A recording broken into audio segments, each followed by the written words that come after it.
Due to situations such as climate change and rapid urbanization, we now have epidemics such as Ebola and Zika, and now presently a global pandemic such as COVID-19 that are popping up with greater frequency.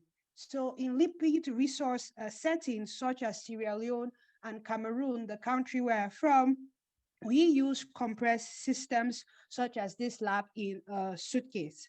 So this lab in a suitcase contains a pipette, a glove box, a heat block, a tube vortexer, and biochemistries so that we can diagnose, test, trace, treat, and contain whatever epidemic or presently pandemic we're facing at present. So the biochemistry we have been using in the lab in the suitcase is called recombinase polymerase amplification. And this biochemistry uses the same gene sets and probe sets as the gold standard RT-PCR in order to detect infectious diseases, as I said before, such as Ebola. And the most recent time we used the lab in the suitcase before the present COVID-19 was in Guinea, Sierra Leone, and Liberia for Ebola. So basically, in March of 2020, I joined a medical startup called Midge Medical in Germany, where we were fortunate enough to miniaturize the lab in a suitcase into something much smaller, which is this handheld device that uses consumer electronics.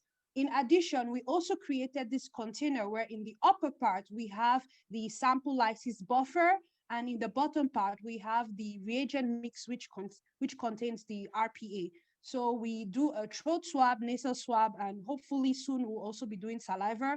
We put in our sample, we twist, as you can see, the device has a heat block that starts activating the biochemistry, and in around 15 minutes, you get the result in an app on your smartphone.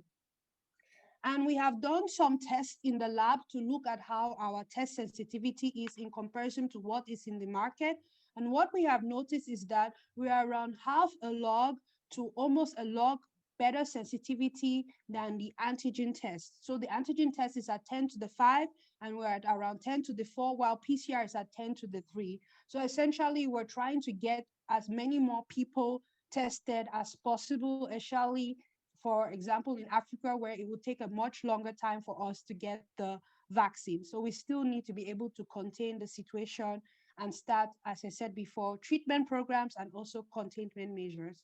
So essentially, what have we done? We are basically offering a technology that is comparable to PCR, but with low technical expertise. So basically, a bush healthcare worker could be able to run this technology, and it's also easily scalable. And lastly, basically, we're just trying to use this to contain the current pandemic and be ready for future ones by quickly making new gene sets, new gene probes, or whatever new infectious pandemic will occur. And hopefully not at this big issue where we're all on basically global lockdown. Thank you so much.